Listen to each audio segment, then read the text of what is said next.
예, 우리 하나님 말씀, 우리 신약성경 에베소서 4장 17절 말씀입니다. 우리 하나님 말씀, 에베소서 4장 17절 말씀입니다. 예, 찾으신 줄 알고 봉독 드리겠습니다. 에베소서 4장 17절입니다. 그러므로 내가 이것을 말하며 주 안에서 정언하노니 이제부터 너희는 이방인이 그 마음에 허망한 것으로 행함같이 행하지 말라. 그들의 총명이 어두워지고 그들 가운데 있는 무지함과 그들의 마음이 굳어짐으로 말미암아 하나님의 생명에서 떠나 있도다. 그들이 감각 없는 자가 되어 자신을 방탕에 방임하여 모든 더러운 것을 욕심으로 행하되 오직 너희는 그리스도를 그같이 배우지 아니하였느니라. 우선 20절까지 봉독 드렸습니다. 오늘부터는 에베소서의 이제 큰 단락이 이제 바뀌어지는 내용인데, 지금까지 하나님께서 하나님 나라의 교회의 기초를, 설립의 기초를 하나님께서 다 세우시고 또 하나님의 말씀에 토대를 두고 성령이 찾아오셔서 하나님의 교회를 이제 성장하게 하신다. 그렇게 하시는 하나님께서 이제 이 땅에 고난 많은 세상 가운데 우리 하나님 나라의 교회를 두셨지만 성도가 성도답게 살아갈 수 있도록 하나님께서 역사에 가신다 하는 이른바 이제 기독교 윤리라고 하는 성도 생활에 관한 권면의 말씀을 통해서 복음이 어떤 것인가, 우리가 지금 그리스도 중심으로 성경을 보는 그리스도를 통해서만 하나님 여호와 되심을, 우리 아버지 되심을 드러낸다고 하는 진리를 오늘 에베소서 4장 17절부터 이제 마지막까지 성도 생활에 대한 자세한 권면, 또 성도 생활을 어떤 복음의 원리에서 하나님 만들어 가시는가 하는 것들을 우리가 아주 중요한 이 부분을 우리가 살펴가도록 하겠습니다. 성경은 그리스도에 대해서 집중되어 있고 그리스도를 통해서 살아계신 우리 하나님 여호와를 계시하는 말씀인데, 이제 신약 시대 때 이제 그리스도가 이 땅에 오신 것은 구약의 하나님 나라에 관한 언약의 성취인 거죠. 하나님께서 창세기부터 시작된 하나님이 자기를 계시하시되 언약의 방식으로 그 언약의 내용인 하나님 나라에 관한 언약을 통해서 구약의 모형적으로 이스라엘 나라를 세워 가신 하나님은 이제 신약 시대 때는 그 하나님 나라 언약의 성취자로 예수가 오신 거죠. 그 예수 안에서만 이 땅에 하나님 나라가 세워질 수 있는 거죠. 그걸 통해서 이제 하나님의 무궁한 능력, 그 은혜, 그의 사랑 이런 것들이 이제 확정이 되는 건데, 오늘 본문을 우리가 잘 이해하기 위해서는 이제 예수가 이 땅에 하나님 나라의 성취자로 오셨다 하는 것을 이제 조금 더 한 단계 이제 신약에 더 밀고 들어가면 이제 예수의 영 혹은 아들의 영이라고 하는 성령이 이 땅에, 예수님은 육신으로 오셨기 때문에 오고 오는 하나님 나라 백성들과 함께 이제 육신적으로는 함께 거할 수가 없는 거죠. 그러니까 예수님이 이 땅에 오셔서 고난 받으시고 십자가에 죽으심으로 구약의 모든 언약을 성취하신 거죠. 그리고 나서 부활하시고 성천하셔서 하늘 보좌에서 천상에서 통치를 하시되 이제 성령을, 당신 예수의 영입니다. 성령이라는 건 예수님과 성령은 분리할 수 없는 거죠. 그러니까 예수님이 부활 성천하셔서 이제 성령의 영, 성령을 보내셔서 이 땅의 교회를 세우시고 통치하시고 끝까지 지켜가시고 약속대로, 그러니까 성령의 시대가 열린 겁니다. 이제 오순절 성령으로 말미암아 그 성령의 사역에 대해서 집중을 하고, 성령의 사역이 얼마나 놀라운 일인가. 성령은 새 언약의 성취로 오시는 분인데, 그분이 하셔서 그분은 삼위 하나님 중에 한 분이십니다. 이제 오순절 성령 운동이 20세기 초반에 미국으로부터 또 남미, 전 세계로 지금 남미, 아프리카 이런 등등 또 한국에까지 퍼져나가면서 성령 하나님에 대한 결정적인 오해는 그분이 하나님이시거든요. 삼위 하나님 중에 한 분이시고, 우리가 그 성령 하나님을 자주우지 못하죠. 우리가 열심히 기도하면 찾아오시고, 우리가 범죄하면 성령 하나님이 떠나가시고, 이런 분이 아닌 거죠. 그러면 하나님이 될 수가 없죠. 성령 하나님은 삼위 하나님의 한 분으로서 우주를 통치하시고, 지금 예수 그리스도가 천상에서 보내주셔서 그가 하나님으로 이 땅에 찾아오는 거죠. 성령 하나님으로. 그래서 이 땅에 언약 백성들에게 찾아오시고 깨닫게 하시고 우리 안에 말씀으로 역사하셔서 우리를 사로잡아서 새 사람으로 만들어 가시는, 이 땅에 하나님 나라를, 신령한 나라를 건설해 가시는 주관자이신 거죠. 그런 성령 하나님에 대한 그 이해를 우리가 정확하게 하면은 오늘 본문부터 전개되는 이제 소위 우리 성도 생활에 관한 진리의 말씀을 우리는 잘 이해할 수 있습니다. 예수님이 이제 부활 성천하시기 바로 직전에 제자들은 그때까지만 해도 예수님의 실제 가르침을 곡해를 했습니다. 그들은 끊임없이 이 땅에 메시아가 와서 다윗 왕국 같은 강력한 나라, 얼마나 그들이 고통이 많은지 모릅니다. 헬라 시대, 로마 시대를 거치면서 몇백 년을 거치면서 그들은 식민 지하에서 수탈당하고 고통받고, 그러니까 그들을 좀 구원해 주는 메시아가 왔으면 좋겠다 했을 때 그 메시아가 성경이 가르치는 참된 메시아가 아니라 이제 구약의 연장선에서 다윗 왕국 같은 그런 강대한 이 땅의 지상의 나라를 건설해 주기를 바라는 그런 메시아관을 가진 거죠. 그러니까 메시아라고 해도, 말은 메시아라고 해도 실제는 그들이 꿈꾸는 그릇된 메시아를 꿈꿨습니다. 그러니까 예수님 십자가에 죽으러 가시니까 그들의 기대가 다 숲으로 돌아간 거죠. 예수님이 왜 죽으셔야 되느냐는 거죠. 예수님이 강력한 힘을 가지고 로마 제국을 다 전복하고 이 땅에 강력한 이스라엘 나라, 유대인 나라를 좀 건설해 주면 좋겠는데, 예수님이 가신 길은 전혀 그들이 바라고 기대하는 방식이 아닌 거죠. 그러니까 이스라엘 나라 회복이 언제입니까? 라고 끝까지 예수님한테 묻습니다. 끝까지 잘못된 기대를 예수님께 이제 추궁한 질문을 한 거죠. 그거 너희들 알 바가 아니다. 성령이 오시면, 이라는 그 유명한 사도행전 1장 8절에 성령이 오시면 너희들이 기대한 그런 물리적인 나라, 군사적인 나라를, 강력한 이 세상 나라와 같은 그런 나라를 하나님께서 건설해 주러 온 게 아니야, 이런 거죠.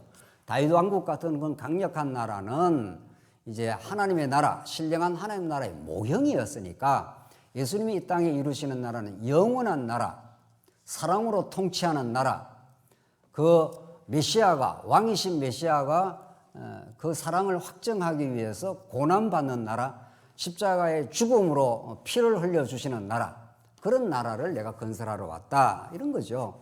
그래서 성령이 오시면 내가 왜 십자가에 죽어야 하는지, 부활하고 이제 왜 성천해야 되는지, 하늘 보좌에서 어떻게 너희들을 다스리고 너희들의 이 고난 많은 세상 가운데 두었지만은 끝끝내 너희를 지키고 보호하는 이제 하나님 나라를 건설해 주겠다, 이런 거죠.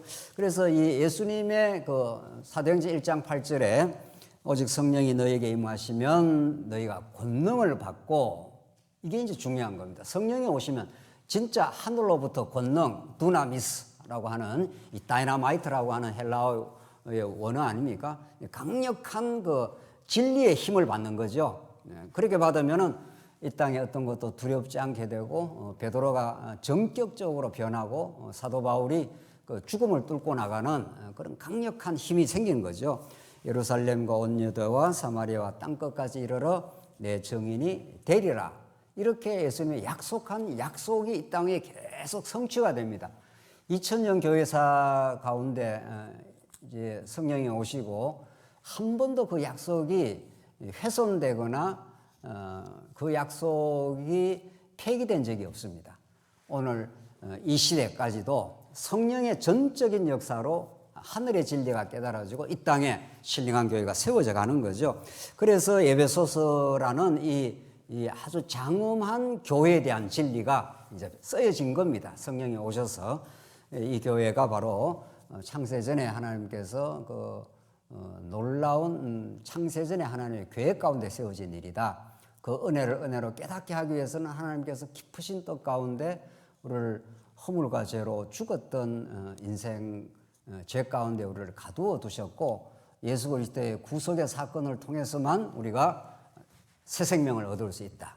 뭐 이런 내용이 앞에 우리가 에베소서에 전개된 내용이고, 바로 직전에는 이제 하나님께서 사도들을 부르셔서 예수님이 하신 말씀을 기록을 해놔야 되지 않습니까? 기록을 해야 이 진리가 변함이 없는 거죠. 예수님 그냥 그때그때마다 말씀하시고 가버리시면은 그걸 기록을 안 해놓으면은 이제 진리가 확정이 안 되기 때문에 하나님께서 사도들을 통해서 기록하게 하셨다.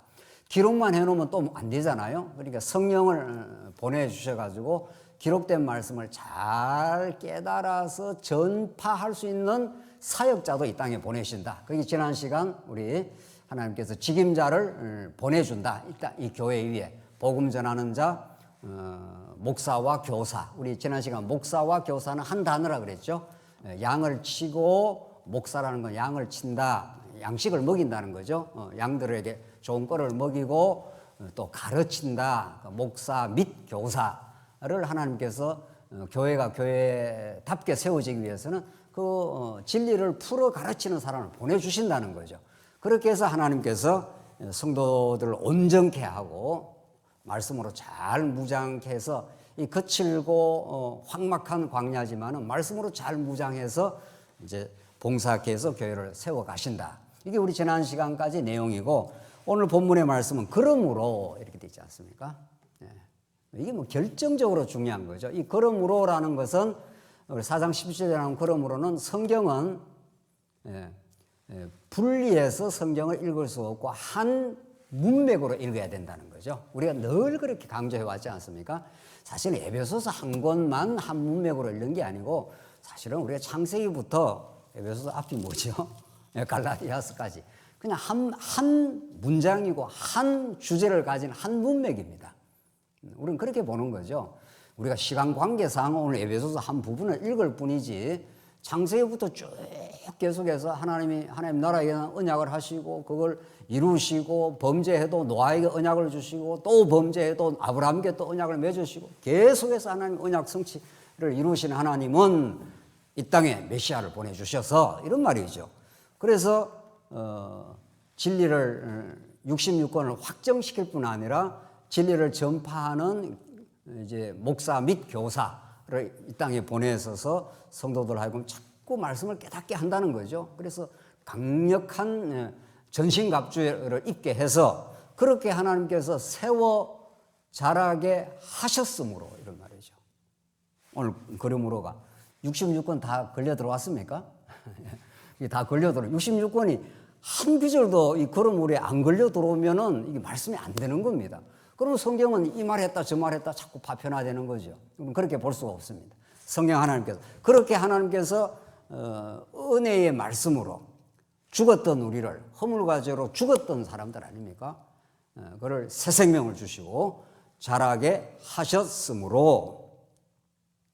그래서 이게 문제는 지금 이런 복음이 있고 그러므로 이제 우리가 뒤에 읽어보면은 새 사람이 옛 사람을 버리고 새 사람이 되게 하셨으므로 무엇을 하라 이렇게 되어 있습니다. 우리 문법 자체는 오늘 읽을 내용이 다 이런 틀로 되어 있어요. 그러니까 지금까지 신학자들이 이 기독교 윤리 문제, 성도 생활의 문제에 대해서 하나님이 새 사람 되게 하는 것은 하나님의 은혜라는 거죠. 뭐 이걸 인정 안 하는 우리 개혁 신학자들은 없습니다. 적어도 우리가 기본적으로 건전한 신학자들은 이건 하나님이 만들어 주시는 은혜다. 허물과 죄로 죽었던 우리를 이렇게 건져낸 건 그리스도의 십자가 사건으로 또 부활로 새 생명을 줘서 새 사람까지는 하나님이 되게 하셨다. 이건 이제 인정해요. 뭐 상당히 많은 그래도 우리 한국 교회에도. 근데 문제는 이거예요. 문제는 새 사람이 되게 했으므로 이렇게 이제 주를 섬기고 이웃을 사랑하고 거짓말하지 않고 오늘 본문에 계속 나와요. 뭐 이것저것 열심히 자기가 수고해서 열심히 건전한 신앙생활을 하며 이렇게 하라 하는 것은 이건 이제 하나 인간이 이제 노력을 해야 된다는 거예요.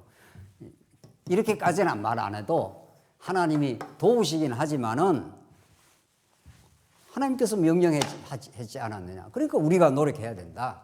이렇게 이 구도로 정리를 해버리기 때문에 이 구도로 이제 정리를 하고 뒤에 본문을 아무리 풀어도 아무리 해석을 다 해도 이제 성도들의 기본적인 사고 방식에서 성도 생활과 교회 생활이 이제 힘들어지는 거죠. 뭔가 내 편에서 노력을 자꾸 해야 된다는 거예요. 내 편에서 무슨 동력이 나와야 된다는 거죠. 인간 편에서. 그러나 성경을 우리 읽어보고 우리가 오늘 이제 본문을 읽고 구약의 근거를 우리가 보면은 이스라엘 백성들이 애굽에서 나와서 그들 안에서 어떤 새로운 것도 없습니다. 40년 광야는 그들은 400년 종살이 했던 죄악의 그 근성들이 그냥 노출되는 시간이고 그걸 죽이는 시간이지 인간 편에서 어떤 동력이 나오지 않습니다. 인간 편에서 나오는 모든 일체의 힘은 자기 영광이고 오늘 본문에 나오는 여러 가지 이제 허탄한 일들이 나올 수밖에 없고 그래서 우리 편에서는 어떤 하나님을 기쁘시게 하는 선이 나올 수 없고 그래서 누가 오셔요? 성령이 오신다는 거예요. 근본적으로 예수님이 오셨고 이제 예수님이 오셨고 이 새 사람이 되게 하는 이 일까지는 하나님이 하시지만 이 하라 했으니까 이 명령은 내가 이제 지켜야 된다. 하나님이 하신 명령을 내가 지켜야 된다. 이게 아니라 새 사람이 되게 하시는 것도 그리스도가 하신 일이고 이제 너희가 오직 성령이 임하시면 이렇게 되는 거죠. 임하시면 너희가 권능을 받고 내가 너로 하여금 정인이 되게 만들고 그렇게 새 사람답게 살아갈 수 있도록 해 주신다 이런 거죠. 오늘 본문 보겠습니다. 그러므로 내가 이것을 말하며 주 안에서 정언하노니 이제부터 너희는 이방인이 그 마음에 허망한 것으로 행함같이 행하지 말라. 이렇게 이제 말라 하라 말이 계속 나와요. 이제 계속 명령문이 나오는 겁니다. 이 명령문 처리가 이제 정말 지금 500년 동안 이 명령문 처리가 진짜 이제 지금 신학적인 난제가 돼 있는 거죠. 이제 무슨 말인가 하면 이방인이 그 마음에 허망한 것으로 행함같이 행하지 말라. 정말 이방인, 그러니까 에베소 모든 성도들도 원래는 다 이방인인 거죠. 그러니까 예수를 전혀 모르는 사람들, 그렇죠? 전에는 사도 바울을 하나님께서 이제 마게도냐 반도로 보내가지고 빌립보 뭐 등등 해서 에베소는 이제 물론 터키 땅이고 터키 땅에서 복음을 접하고 이제 마게도냐로 보내게 되는데 사도 바울이 가는 곳곳마다 그들이 복음을 들었을 때 우리나라에서 130여 년 전에 카나다에서 미국에서 호주에서 이렇게 선교사를 하나님께서 보내가지고 예수가 우리의 십자가에서 우리를 죽으셨다. 뭐 그때만 해도 이제 그 정도 복음인 거죠. 뭐 그런 걸 들어본 적이 없는 거죠.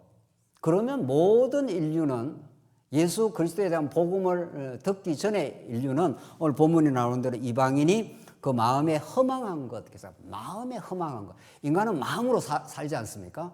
인간의 실체가 가장 중요한 인간의 본질이 마음입니다. 마음이 허망합니다. 예수 안 믿으면. 허망이라는 게 허무하고 망령돼요. 인간의 마음은. 타락한 인간의 모든 인류의 마음은. 그러니까 헛하는 것만 추구하는 거예요. 이 땅에 태어나서 예수를 접하지 못하면 그냥 잘 먹고 잘 살고 누구보다 잘 되고 경쟁에서 뭐 이기고 뭐 그렇게 해반들 그게 얼마나 가냐고요. 그게 허망한 것들을 허망한 것으로 행하는데 그렇게 행하지 말라.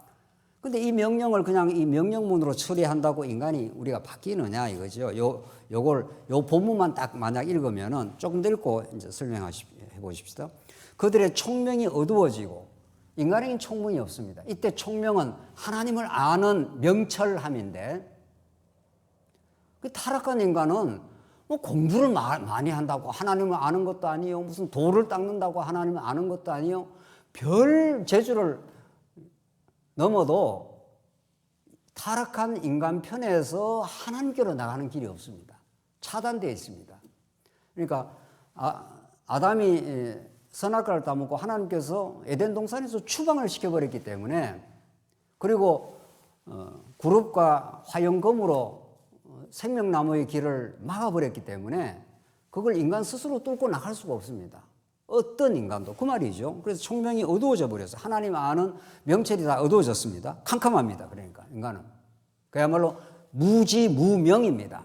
하나님에 대해서 알지를 못하고 빛이 없습니다. 무명인 상태죠. 그들 가운데 있는 무지함과, 이때 무지함이라는 게 세상 지식이 없다 이런 뜻이 아니죠. 아무리 세상 지식이 많아도 영적 지식이 없다. 하나님의 생명을 알 길이 없다 이런 뜻입니다. 아무리 세상 지식이 많아도. 그러니까 뭐 세상 지식이 많은 사람들이 뭐 한두 사람입니까? 하버드 대학에 책들이 막 수백만 권이 있다는데 그거 많이 읽은 석학들이 얼마나 많습니까?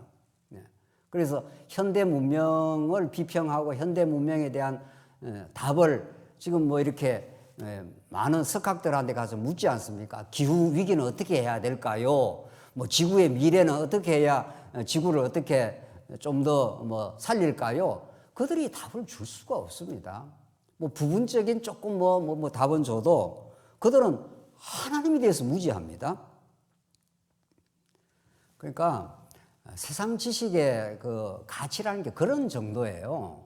그래서 오늘 성경은 무지하다고 그랬지 않습니까? 무지, 지식이 없다 이런 뜻입니다. 지식이 조금 있다 없다 이런 게 아니라 영적 지식이 전혀 없습니다.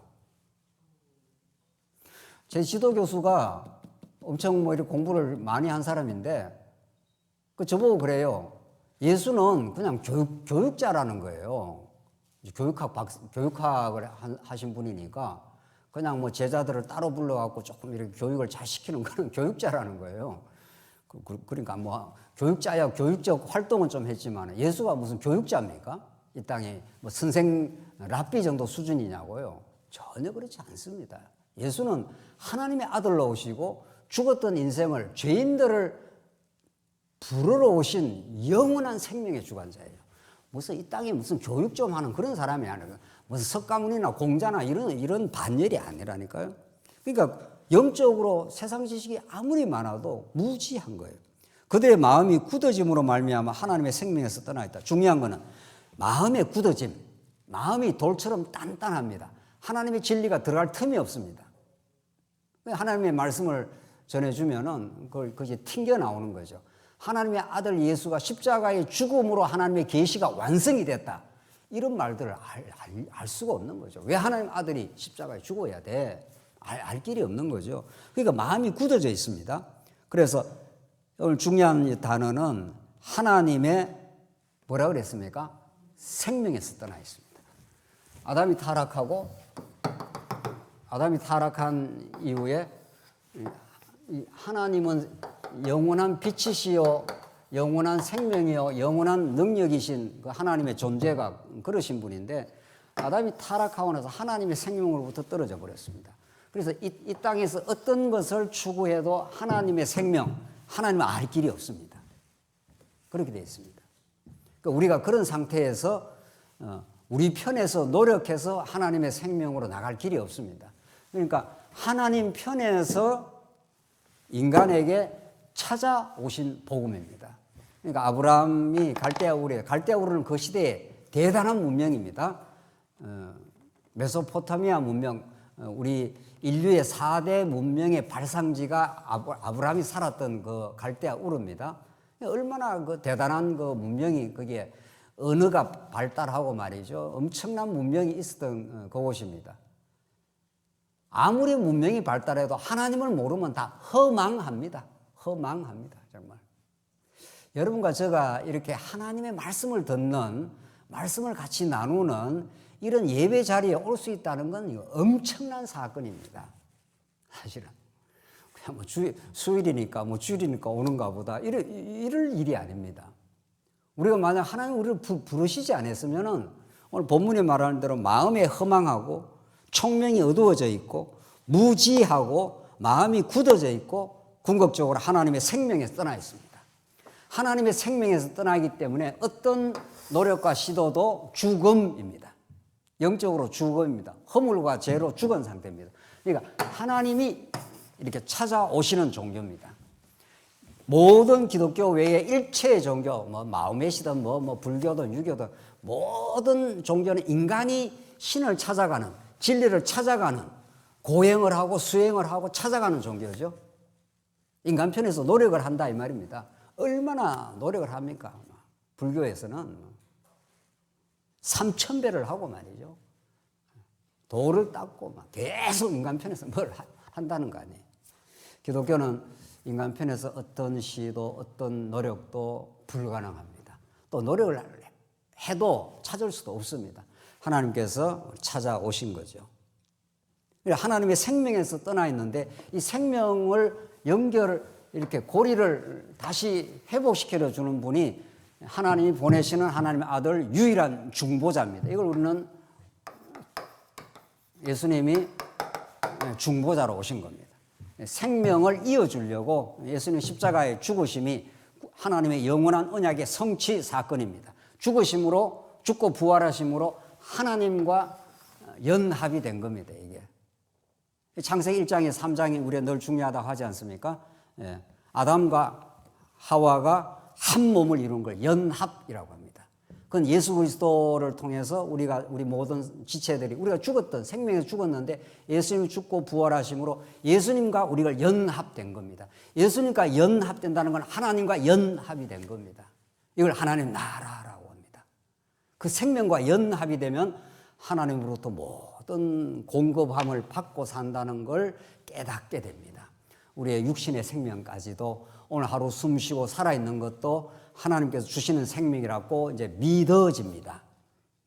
그래서 자기 동력으로 살지 않습니다. 예수 믿는 사람은 오늘 일어나서 살며 기도하며 존재하며 우리 가족들이 건강하며 이 모든 것들이 하나님의 은혜의 손길이라고 믿기 때문에 그분께 모든 걸 의탁을 하는 거죠. 그렇죠? 그런데 그분께 의탁하기 때문에 그분의 동력으로 사는 거죠. 그러니까 내가 막 아귀다툼을 하거나 내 편에서 막 그렇게 하는 옛사람의 소욕은 점점 사라지겠죠. 하나님 주셔서 살고 있습니다. 하나님 은혜 가운데 우리가 이렇게 봉사할 수 있어서 너무도 감사합니다. 뭐 이렇게 그분의 동력으로, 그분의 주시는 힘으로 살기 때문에 모든 것을 그분께 인정하고 나가겠죠. 그래서 20절 오직 너희는 그리스도를 그같이 배우지 아니하였느니라. 그러니까 지금 이방인의 삶, 이제 이방인이라는 게 이때 이방인은 예수를 모르는 죽음의 죄와 사망 가운데 있는 삶 이런 겁니다. 그런데 오직 너희는 그리스도를 그같이 배우지 아니하였느니라. 그러니까 이게 생명에서 떨어져 있다가 이제 그리스도가 오신 겁니다. 그리스도가 오시면은 다시 생명의 복귀 현상이 일어나는 거죠. 그리스도를 통해서 하나님의 생명과 연합이 되는 거죠. 그리스도와 함께 죽고 그리스도와 함께 살았다 이런 말이 로마서 6장에 나오는 말씀이 그리스도와 연합이 된 상태입니다. 그러니까 여러분들 핸드폰에 한 하루 지나면은 방전이 되죠. 방전된 핸드폰을 아무리 갖고 다니도 뭐가 움직입니까? 방전이라는 건 그 에너지 배터리가 다 생명력이 떨어진 상태예요.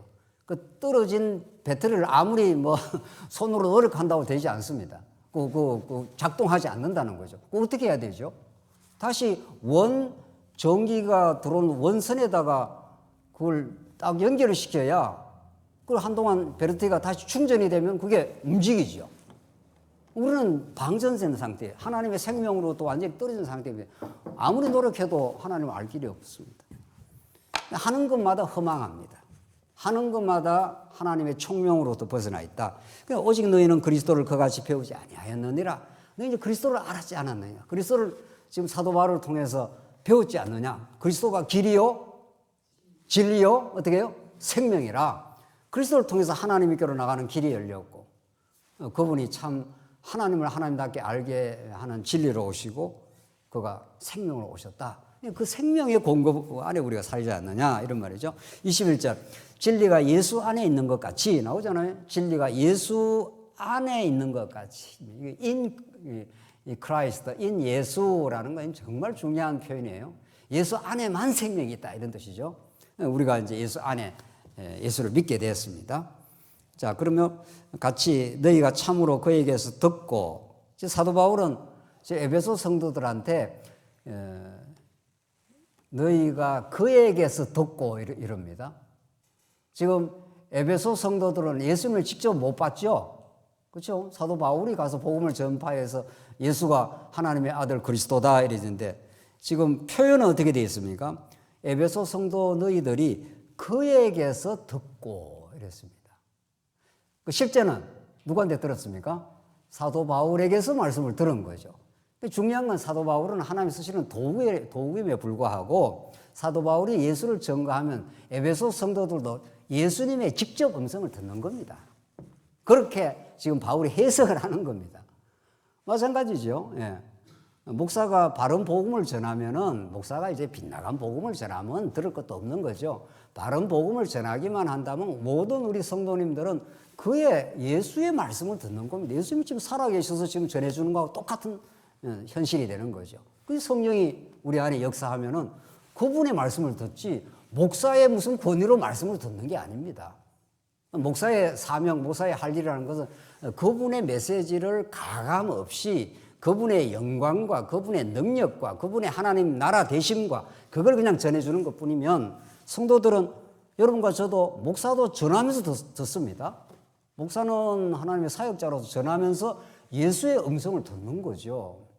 양은 목자의 음성을 안 하니 그러니까 모든 하나님의 택한 백성은 말씀이 전달되면 그 말씀을 분별하는 영적 분별력이 있습니다.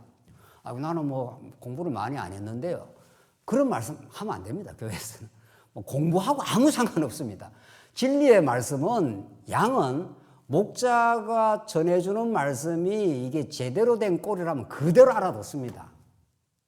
그러니까 아무리 연세가 드시고 연세가 많으신 할머니 옛날에 요즘도 마찬가지입니다만은 무슨 논리적으로 잘 따지고 신학적 지식이 있어 말씀을 깨닫는 게 절대로 아닙니다. 만약 그래서 깨닫는다면 얼마나 그게 세상 지식을 많이 공부를 해야 되겠어요? 그렇지 않습니다. 그걸 이렇게 논리적으로 신학적으로 설명을 못해도 들으면 딱 압니다. 하나님 택한 백성은 양은 목자의 음성을 안다니까 이거 먹을 음식이다 먹지 못할 음식이라는 걸 딱딱 분별해낸다고요. 그게 성령이 역사하시는 겁니다. 만약 그 기능이 작동 안 하면은 이게 성령이 깨닫게 하는 지식이 아닌 거죠. 정말 이게 성도님들이 말씀 듣는 건 무서운 현실입니다. 정확하게 알아듣습니다. 진리가 아닌 것은 탁 내뱉는다는 거 아니에요. 진리가 아닌 것은 음식을 먹어보면은 썩은 음식 혹은 상한 음식은 들어가는 순간부터 딱 우리 수요일날 너무 잘 먹어. 너무 진수성찬이에요. 저녁에. 그러니까 그게 다 상한 음식이 아니고 뭐 이렇게 그때그때 만들어낸 음식 뭐 그런 거 그게 잘 먹히는 거죠. 상한 음식 바로 내뱉는 거죠. 그래서 이게 그에게서 듣습니다. 우리는 어떤 목사를 통해서 하나님의 말씀을 증거하게 하기지만 궁극적으로 그분의 말씀을 직접 듣는 거죠. 그러니까 우리가 그 말씀을 듣고 그 말씀 앞에 순종하게 되는 거죠. 하나님께서 이게 하나님의 뜻입니다라고 오늘 이렇게 어려움을 겪게 하는 것도 하나님의 뜻입니다라고 오늘의 현실을 그대로 하나님의 뜻으로 받으면 그에게서 말씀을 듣고 그분 앞에 순종하게 되는 거죠. 그래서 또한 그 안에서 가르침을 받았을진데 22절 너희는 유혹의 욕심을 따라 썩어져가는 구습을 따르는 옛사람을 벗어버리고 이게 옛사람이 나오죠. 그리고 23절 오직 너희의 심령이 새롭게 되어 하나님을 따라 의와 진리의 거룩함으로 지으심을 받는 새 사람을 입으라. 이게 옛사람과 새 사람의 대비를 하지 않습니까? 옛사람이 어떤 겁니까? 22절 다시 보면 유혹의 욕심을 따라 썩어져가는 구습, 옛날 타락한 하나님 몰랐을 때 내 욕망을 그대로 추구하려고 하고 내가 누구보다 경쟁해서 잘나려고 하고 내보다 잘난 사람 있으면 시기하고 이런 우리의 타락한 비좁은 우리 옛사람, 그게 우리 옛사람이 있죠. 그런데 이제 성령이 찾아오시면 그 23절에 오직 너희의 심령이 새롭게 돼요. 이 심령 하는 것은 헬라어로 토 푸뉴마티투 누스라는 건데 이게 심령으로 번역은 적절한 번역이 아닙니다. 마음에 계시는 성령입니다. 이게 영이라는 게 우리 마음의 영, 이런 우리 인간의 영 수준이 아니고 심령이 아니라 두 단어가 연결되어 있는 건데 마음에 계시는 성령이 우리 마음을 새롭게 하여 이렇게 봐야 됩니다. 학자들마다 여러 가지 이 문구의 해석의 차이가 있는데 저는 후자라고 보는 거죠. 그냥 인간의 영이 아니라 성령께서 우리 계셔서 우리의 마음을 새롭게 한다. 이렇게 보는 게 더 정확해 보입니다. 그 성령의 역사가 아니면 우리 마음이 새로워질 수 없는 거죠. 예, 마음이 새로워질 수가 없는. 그래서 24절 하나님을 따라 의와 진리의 거룩함으로 지으신 을 받은 새 사람을 입어라. 이렇게 해서 이제 옛 사람과 새 사람의 이게 나오죠. 과거에는 육체의 유혹의 욕심을 따라서 썩어져가는 구습을 쫓았던 옛 사람이 있고, 이제는 이제 성령께서 우리 마음을 새롭게 함으로, 이런 말인데, 여기에서 우리가 이제 하나 크게 좀 정리를 하고 지나갈 내용이 있습니다. 구약에 많은 이제 언약들, 구약에 새 언약 이전까지 5가지 언약이 있는데, 아담 언약, 노아 언약, 아브라함 언약, 모세 언약, 다윗 언약까지, 그게 이제 구약의 5가지 큰 이제 언약이지 않습니까? 그것이 이제 구약의 마지막쯤 오면은 이제 새 언약이라는 게 이제 출현을 합니다. 왜 하나님께서 옛 언약의 방식이 아닌, 언약은 똑같습니다. 본질은 다 똑같은데 방식이 이제 달라진 건데, 옛 언약의 방식으로 하나님께서 주셨다가 왜 새 언약을 이제 허락을 하시느냐 이 말이죠. 이 부분이 오늘 새 사람하고 결정적으로 연결이 되어 있습니다. 새 사람은 우리의 노력으로 가능한가? 우리 서두에도 말씀드렸지만 인간이 인간 자신을 바꾸어낼 수 있는가? 피상적이고 표면적으로는 바꿀 수 있습니다. 세상 교육을 받으면 전에보다도 세상에 대한 지식, 과학에 대한 지식, 이런 지식을 많이 가질 수가 있죠. 또 좋은 부모님 밑에서 좋은 도덕적 교훈을 많이 받으면 껍데기로 좀 도덕적인 품이 있는 그런 행동을 할 수도 있습니다. 아무리 도덕적으로 성실하고 품이 있는 행동을 한다 치십시다. 좋은 어떤 부모님의 교육에 의해서. 또 막 어렵게 자라고 힘들게 자라서 어느 생활이나 품위가 좀 부덕한 경우도 있습니다. 그러면 그 변화가 생기죠. 분명히 드러날 때 사람의 변화가 있죠. 또 어떤 사람이 조금 더 도덕적일 수가 있죠. 그것이 하나님을 아는데 결정적인 역할을 합니까? 안 됩니다. 인간은 어떤 도덕적 노력과 세상의 지식의 도야를 통해서 인간의 본질이 바꾸어지지 않습니다. 이걸 인정하는 게 매우 중요합니다. 이걸 인정을 하지 않으면 우리가 예수 믿는 거, 예수 믿고 또 무슨 새 사람이 되는 거, 여기 어떤 자기 노력과 자기 편에서의 어떤 플러스 알파가 있을 수 있는 거죠. 예레미야 13장 23절 제가 읽겠습니다. 구수인이 그 피부를 펴봄이 그 반점을 변하게 할 수 있느냐? 할 수 있을진데 악에서 익숙한 너희도 선을 행할 수 있으리라. 예레미야는 남쪽 유다가 완전히 붕괴되는 그 붕괴 현장, 그 어려움의 현장을 목도하면서 이스라엘 백성들이 어떤 존재였다는 것을 너무도 리얼하게 온몸으로 체험하면서 구수인이 그 피부를, 표범이 그 반점을 변할 수 있느냐? 표범이 그 반점을 타고 나오지 않습니까? 표범이 노력한다고 그 반점을 없앨 수 있습니까? 껍데기를 벗겨가지고 아주 죽지 않는 한, 그렇죠?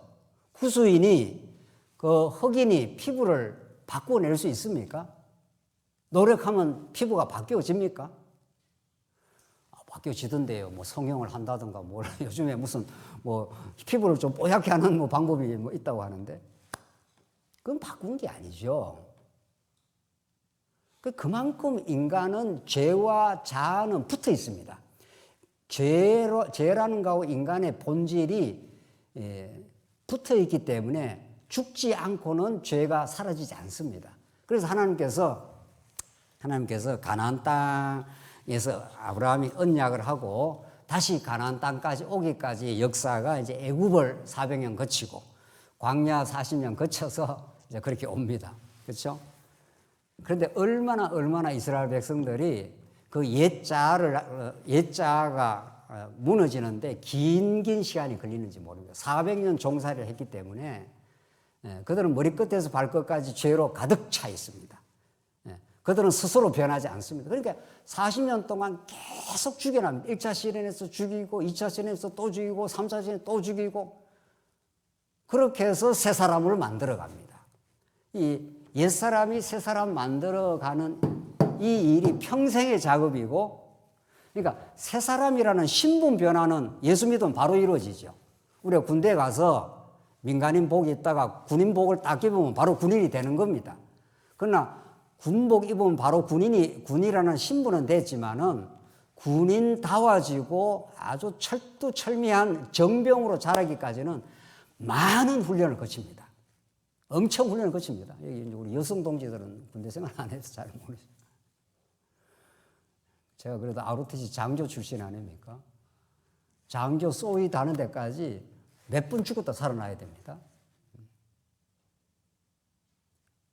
여러 차례 돌리고 여러 차례 정말 아주 가혹할 정도로 돌립니다.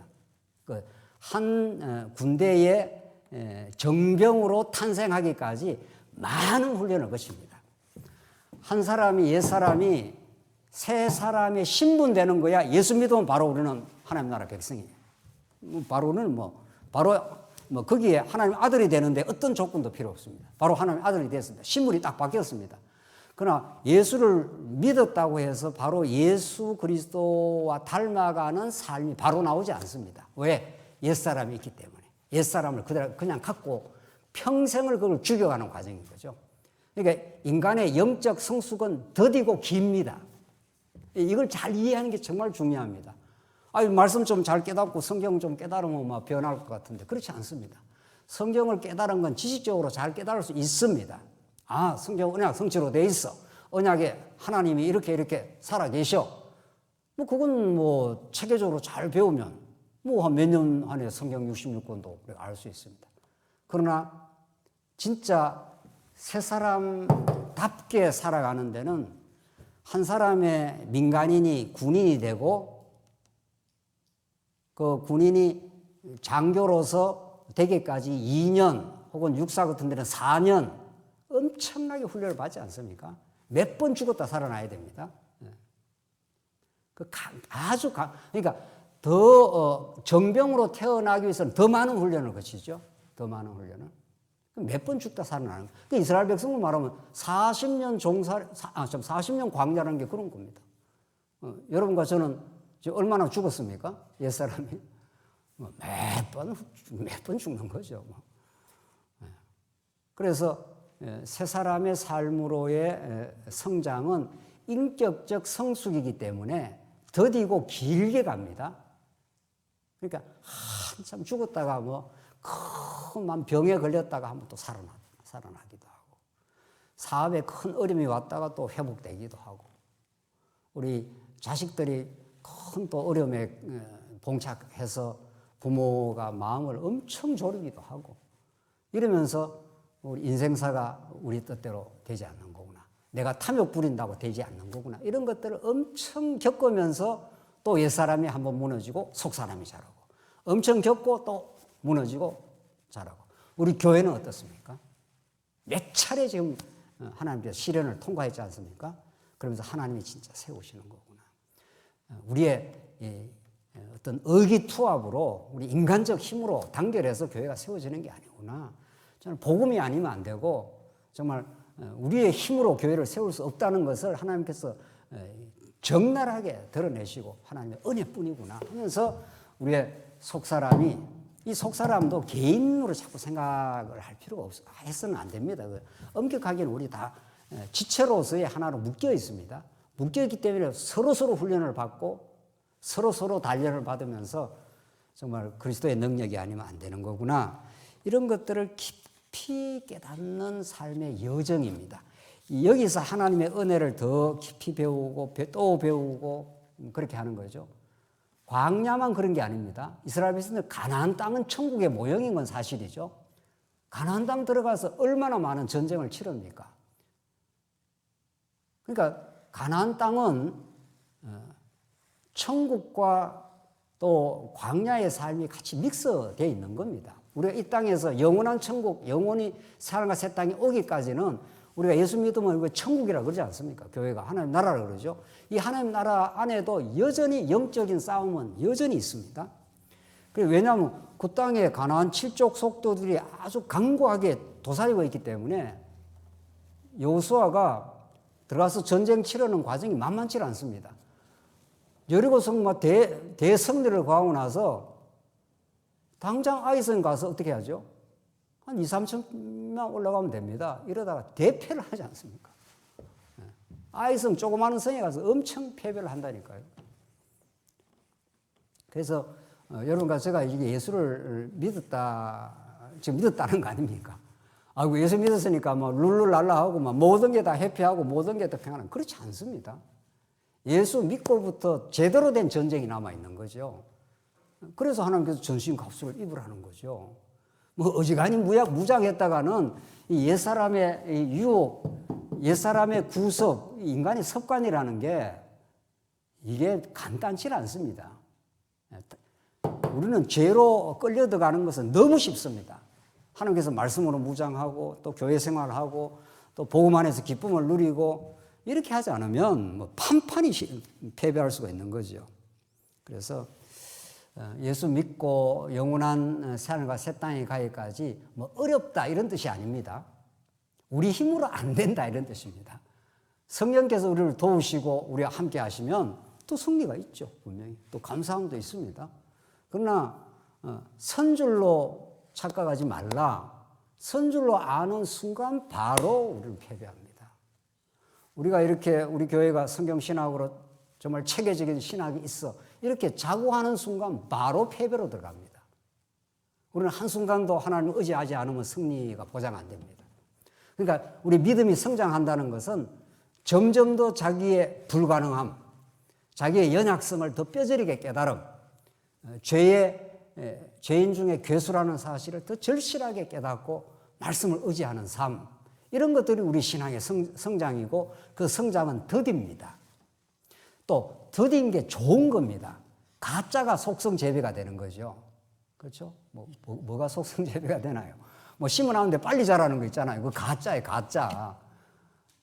봄에 심으면 긴 시간을 가야 됩니다. 연단도 받고 훈련도 받고 비바람도 맞고 떼약볕도 쬐이고 그래서 시간이 가면은 이제 그게 다 속에서 여물어 가지고 가을이 되면은 그때라야 이제 열매가 맺히는 거죠. 금방 예수 믿고 막 금방 막 변한다는 거 이게 신비주의자들이 그렇게 많이 강조를 한 건데 말이죠. 예수 믿고 홀랑 변했다는 거죠. 집에 가보라고요. 변했는지 안 변했는지는 진짜. 여전히 자기중심적 태도 뭐 이런 것들이 여전히 남아있는 거죠. 그래서 옛사람에서 새사람, 광야에서 가나안 땅에서도 여전히 남아있는 영적인 싸움들.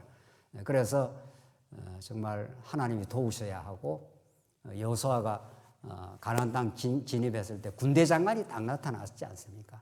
이제는 너는 나만 의지하고 전쟁 치러 이런 말이거든요. 여호수아가 잘나서 전쟁을 치른 게 아니지 않습니까? 군대 장관 앞에 바짝 엎드렸지 않습니까? 이게 가나안 땅 정복 전쟁의 주체가 여호수아가 아니라 그 여호수아 앞에 선 군대 장관이 너를 이끌고 가겠다. 예수 그리스도가 우리를 이끌고 전진하겠다 하는 걸 하나님이 경험시키고 하나님께서는 우리에게 예수 믿고 나서도 또 우리 교회 생활 이렇게 열심히 하는 과정에서도 때때마다 옛사람에 사로잡힌 우리의 옛자아를 발견하기도 합니다. 그 과정도 신앙의 성장 과정입니다. 하나님께 안 붙들어주면은 여전히 나는 욕심 부리고 여전히 나는 시기 원망하고 이런 존재구나 이런 거죠. 자, 그래서 누가 오셔야 되는 겁니까? 이제 오늘 결론인데 새 사람은 누가 만든다고요? 예수가 만들고 예수님이 근본 이제 우리를 구원하시고 하나님 나라 백성이 되게 하고 누구를 보내주세요? 성령을 보내주세요. 오늘 그거 읽고 끝내죠. 에스겔 한가 보겠습니다. 에스겔 36장 26절 말씀입니다. 에스겔 36장 26절 또 새 영을 너희에게 두고 또 새 영을 너희에게 두고 새 마음을 너희에게 주되 이게 새 언약입니다. 예레미야 31장 31절에도 나오지만 에스겔에도 이런 말이 나오죠. 새 영을 너희 속에 두고 새 마음을 너희에게 주되 그러니까 너희들의 헌 마음, 옛 마음으로는 절대 인간이 안 변한다. 자기 중심의 죄악에서 안 변한다. 새 영을 너희 속에 두고 새 마음을 너희에게 주되 너희 육신에서 굳은 마음을 제거. 앞분에 이방인들이 마음이 굳어 있다 그랬죠. 하나님의 생명에 접해 있지 않기 때문에 끝까지 자기 중심이에요. 굳은 마음을 제거하고 무슨 마음을 준다고요? 부드러운 마음을, 진리를 잘 깨닫게 하는 하나님 살아계십니다. 하나님이 우리를 인도해 오셨습니다. 하나님의 은혜로 살았습니다. 나는 나를 변화시킬 수 없습니다. 이런 거죠. 주님이 나를 변화시킬 수 있습니다. 이게 새 언약입니다. 그래서 성령이 오시는 겁니다. 하늘로부터 내려오는 성령이 우리 마음에 찾아오셔서 하나님, 나는 내가 아무리 노력해도 안 됩니다. 나는 나를 변화시킬 수가 없습니다. 그런데 성령이 오셔서 내게 새 마음을 주시고 부드럽게 내 마음을 해주고, 마지막 보십시다. 그 다음 절 27절. 또 내 영을 너희 속에 두어 너희로 내 율례를 행하게 하리니 너희가 내 규례를 지켜 행할지라. 이 율법을, 구약에는 율법을 지키라고 했지만 신약에는 하나님의 사랑의 법을, 생명의 성령의 법을, 그래서 생명 가운데 살게 하시고 이제 그 사랑 안에서 살게 하시고, 그래서 하나님 정말 살아 계시네요. 우리 함께 해 주셔서 이렇게 정말 진리를 깨닫게 하셨네요.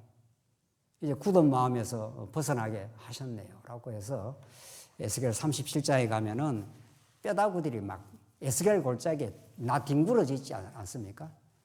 그때 하나님께서 그 마른 뼈가 다시 성령의 역사로 살아나면은 뼈들이 붙고 살이 붙어서 살아 움직입니다. 오늘 여러분과 저에게 성령이 역사하시고 진리를 깨닫게 하면은 나 뒹굴었던 뼈처럼, 죽어 나 뒹굴었던 뼈들이 달라붙어서 새 생명을 받고 하나님으로 삽니다. 은혜로 지금까지 살아왔습니다.